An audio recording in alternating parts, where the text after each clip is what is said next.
A very warm welcome to today's show. This is episode 30 of the series entitled The Gita Decoded. We are now in chapter 7 and the end of chapter 7. In this series, we are looking at what the Gita says, its true message, what the message means for you as an individual, and how to apply it in your daily life. Sister Denise has been sharing her understanding of it, and to this end, I welcome you back. Thank you. Sister Denise, the last time we met, we were at the end, or almost at the end, of chapter 7, the yoga of the knowledge of discrimination. I'd like to take you to verse 24, which reads as follows: Though I am unmanifest, the unintelligent, think of me as having manifestation, not knowing my higher being, which is imperishable and surpassed. What does it mean, unmanifest? Unmanifest means incorporeal, and manifest means the incarnated soul. So the thing about God, which is difficult for people to understand, is that here is a soul who does not have a body of his own. Now, where it says the unintelligent think of me as having manifestation, it means that people can only relate to God as some deity. You know, for example, in other religions, they may say that the founder of their religion is the manifestation of God. Whereas others within their religion will say, no, that is not the manifestation of God, that is the instrument of God. It's different, you see. For our own selves, we will say, as the famous St. Francis song, that let me be an instrument of God. So it is really the desire of a person who gives great importance to their spiritual life.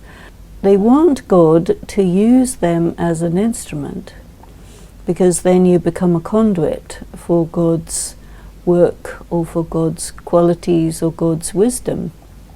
And that is a very, very good condition to be in as a conduit like this. What God is saying here is, I do not have a body of my own.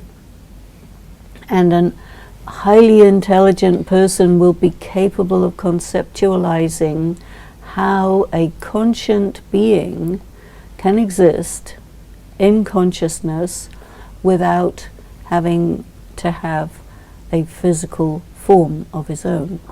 But somebody who is not able to grasp it, can't get it. And so they will look for something that's like God, or a person who has been able to embody God's qualities, and they'll start worshipping that person. I don't understand the term the unintelligent. Unintelligent in this sense means that they just do not have the capacity to conceptualize that which is non-physical. Verse 25 reads, I am not manifest to all. What does that mean? That means those who are intelligent can grasp it. What type of intelligence are we talking about? The capacity to conceptualize non-material realities. That's very refined. Okay, that's a lot of words in one sentence. The capacity to conceptualize non-material reality, to understand the existence of the invisible. Yes. God is invisible. It's invisible, intangible, but nevertheless it is possible for those human beings who have that refined intelligence to grasp, to apprehend, but it's not everyone. If you're one like that, then it means that you are sort of responsible to enable somebody who can't grasp it to be able to grasp it through you. So, you know, some people, they cannot grasp God, not at all. But a person who exhibits divine virtues They can grasp that. So they will be able to go up to that. But there will be others who will be able to go right past that and directly connect with God. But it's not everybody. It's the way it is. Okay, maybe we should move on to the second sentence. Being enveloped in Yoga Maya. What does that mean, Yoga Maya? In the detail of the translation, it talks about yoga magic. And it's often mentioned that God is a magician, yoga magic or yoga power. These are very, very subtle things. You know, God is incorporeal. God exists not in the material dimension. And God is able to think and cause a thought from his mind to come into your mind so that you can see that thought. That's magic. And it's out of range of a lot of people, but is within range perhaps of the mystics, you know, who are able to really grasp that and who have transcended their gross human aspect. And they've become so refined that they're able to really get how God operates. Because you see, the mind of God is absolutely pure. And the mind of God, the perception of God, God will see everything and know everything independently of it occurring. And that is out of range for most people. It goes on to say, this deluded world does not recognize me, the birthless and imperishable. So Denise, what strikes me about this stanza and the previous one is that God very clearly reveals his identity and says that I do not have my own physical component. Yes. And yet, this is one of the most misunderstood things about God. I am birthless and imperishable. And despite this, there's a very strong belief in God as being omnipresent.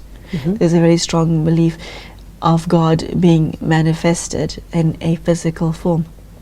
Why does that belief persist despite this stanza? The belief persists because there are so many sages who have described it, and they have so much authority, and people go along with that. That's part of it. The idea of, you know, God is so inaccessible, and there are people who are apologists for God, right? The different religious preachers. Apologists. That's the word, apologist. Okay. What does that mean, apologist? It means somebody who represents. So a human being will say, you know, okay, you people can't understand God, I can understand God, I've had all these various experiences, and this is my take on it. And if they say, yes, that sounds good, we'll go for that, that becomes it. And you know, there are a lot of saints and sages, and especially in earlier times, about a couple of thousand years ago, who did all kinds of austerities and transcended the limits of the mind and perception and moved on to other dimensions and so on. They had experiences, mystical experiences, and they would draw conclusions from those experiences and say, according to our experience, this is what God is like. And they will even be in agreement with other sages who had similar experiences. But then God comes and says, although you had this experience, which I gave to you, your extrapolation of what it means is actually not what it actually means. And this is why, for example, the well-known theologian Teilhard de Chardin has said only God can describe himself. because God is not human. So a human being cannot figure out God, or a human being can have a divine experience and draw conclusions from it which will not be the reality because of the limitation of being human. And then there are other people who say, well, you know, forget about it, God is by definition incomprehensible, so anybody who says I understand God, they're not telling you the truth. But then comes the question, you see, the Gita is Shrimad Bhagwad, the Blessed Lord speaks. That means he's come to say, okay, this is me, this is who I am, this is how I am, and these are the ways in which you have misunderstood me, but I've come to clarify everything. It's a bit like that. Mm. And this is why he has to incarnate, but not take birth like regular people do, because then you become bound by the machinery of birth and rebirth and karma and bondage and all that. Mm. And so it is called an avatar. God will incarnate, speak, and when he has said what he has to say, he will go. Mm. And then the consequences of what he says is that the world is totally changed. Because a person, the human beings, as it said in the earlier book, whenever there is the extreme of irreligion and unrighteousness, I come and I destroy irreligion and I establish true religion. So that means God does actually encounter humanity through a medium and speaks and acts and does his job and then disappears, but is so hard to grasp that for most people it's really out of range. Okay, you've answered my next question because the last line of verse 26 reads, but no one knows me. Yeah. Okay, so Denise, I think we've come to the end of this book. We fortunately do not have time to cover each and every stanza, but basically there's mention made of a rising of desire and hatred and the delusion that afflicts mankind. All of those things are obstacles, and people go to God with this. And then at the end of it all, worship me with firm vows. But I'm going to skip that entire part, and I want to go to the last verse of Book 7, the Yoga of the Knowledge of Discrimination. Those who know me as Adi Bhuta and Adi Deva, as well as the chief of sacrifice, they truly know me with steadfast thought, even at the hour of death. What do these two terms mean, Adi Bhuta and Adi Deva? It's God, the Supreme Being, the original divine being, you see. So here we're not talking about the recognizable form of Krishna as depicted in different pictures, but we're talking about the incorporeal Supreme Being. And in Brahma Kumaris we know this as Shiva, the benefactor, the seed, the zero. And of course the form of Shiva, the Shiva Lingam, actually is the representation of the one who is just a point of light and who is birthless, but who nevertheless takes birth, as you see in the festival of Shivratri, that God comes in the night to bring about the dawn of a new age, this type of thing. Now what it says here, which is I think very important, is those who know me as who I am, they will keep their mind on me even at the hour of death. And the hour of death is the exam. If you're a student of God, and it's not the hour of death, it's the second of death. Because death is the final sanskar. Although you use the term antim sanskar for the funeral ceremony, but the last thing you do is you leave your body. And so the idea of a Raj Yogi is to be able to be so detached from the body, so independent of all the things in the material world, that you focus on God and you leave your body in God's remembrance. That's what it's about. But what happens at the end of a person's life is, they're weak. They may be old. They may be sick. They may be all sorts of things. So it's difficult to hold steady in remembrance of God when the body is frail, the mind is gone, all of these things are there. So, it is said that you have to have this practice over a long period of time, so it becomes such a strong sanskara that no matter what, you just leave the body in God's remembrance. And that's a decision, there's a decision to turn away from the world, to know, okay, I'm going now, goodbye. Enjoy yourselves. Because attachment. Do the words itself have any specific meaning? Adi Deva? Well, Adi Deva is the first deity. And who does that refer to? Adi Dev, the word Adi Dev refers to the highest human. But it also refers to the highest among all deities, you see. So it can be interpreted in a number of ways.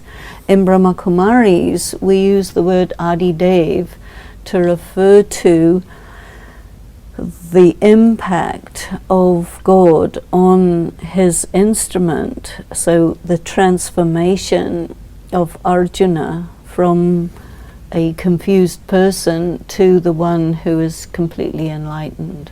So then he becomes, the one. But otherwise, here, you see, it is incorporeal God saying, I am the highest of all the deities. I am the supreme being. I am the God of gods. And you come to me when you die. And this is very extraordinary, because God is ordinarily completely inaccessible. But here it is, he comes, he speaks, you listen, you figure out, what does this mean? And this is what is probably the most tangible thing about God, is what he says. And then you have to figure out, okay, how do I interpret this? How do I bring it into my life? The title of Book 7, The Yoga of Gyan and Vigyan. You see, so Vigyan is translated here as discrimination, but Vigyan really means what lies beyond knowledge. So in English we say physics and metaphysics, where metaphysics refers to the spiritual laws and physics refers to the material laws. So this is the Greek description of it. But in India, Gyan means spiritual knowledge, and then Vigyan actually means yoga. But here it's been translated as discrimination. That's the interpretation of the translator. Sister Denise, to remember God at the hour of death, that takes a lifetime of practice, does it not? Well, yes. And it's an extraordinary thing to do, because you will be feeling the gravity of your own body, let alone the gravity of your loved ones and your possessions. So what preparation do you specifically do to be with God at the time the soul leaves the body? If you leave the body at the end of a long life, the period of time leading up to that, you're pretty much thinking all the time about your death. People who are in their 90s, they just think about, I'm going to die. And they have to deal with, am I afraid of dying? Do I know how to die? By the way, I might not see you next time. So there's a whole process that takes a long period of time of saying goodbye and letting go because you never know when is the moment of your death. It is said for yogis that they know. And I have met yogis who would say, I will be leaving in 5 years from now, and they do. But nevertheless, even though you still have to go through it. Now there are others who have untimely death. And even somebody who was known to me very closely, very young, 18 years old, very young, saying goodbye to me, like a last goodbye, and then sometime later there was an accident in which he was killed, and but he knew. So he says but doesn't say, So there's something about the person who is very connected with God, who is always preparing for the death, because your death means you go to God. And so if in your life you are developing a relationship with God, it is that death becomes a gateway that you pass through, in which you leave your body behind and your spirit goes and you connect yourself with God. This is the good way to die. Pastor Denise, just before we finish today, I am drawn to verse 27, which reads, because of the arising desire and hatred, because of the deluding power of opposites, Arjuna, all beings fall into delusion at birth. And very clearly, this is cited as an obstacle to one's relationship with oneself and therefore to God. So the how to be is clearly stated, but also watch out for desire and hatred. Yeah, this is the thing. Attraction, repulsion. You love your parents. The first thing you do, you want your parents. You don't want somebody who's not your parents. You're right in there from birth. The quest is to pull oneself out of these two polarities into neutrality. This is why there's been this concern of equanimity, to be neutral, to be beyond the pairs of opposites, and every sort of practice and angle and approach. Because only when you're neutral can you just let go of everything, the good, the bad, everything, fine, let go of everything. And specifically evil, that is mentioned in stanza 28. Yeah. Okay, Sister Denise, I think we'll have to say goodbye to you right now, and we'll have to cover the rest of chapter 7, and more specifically the synopsis in the next episode, because as usual, there's so much to say and so much to share. We've run out of time. So thank you so much for whatever you've shared today. I am sure those of you who are listening at home have been quite taken aback with this version. What strikes me the most about chapter 7 is that God reveals very clearly who he is and what he is not. And one cannot ignore these words, I am birthless and imperishable. So I will leave you with this question today, brothers and sisters. Do you really know who God is and what is your relationship with him? I think every soul who reads the Bhagavad Gita has that question in their heart.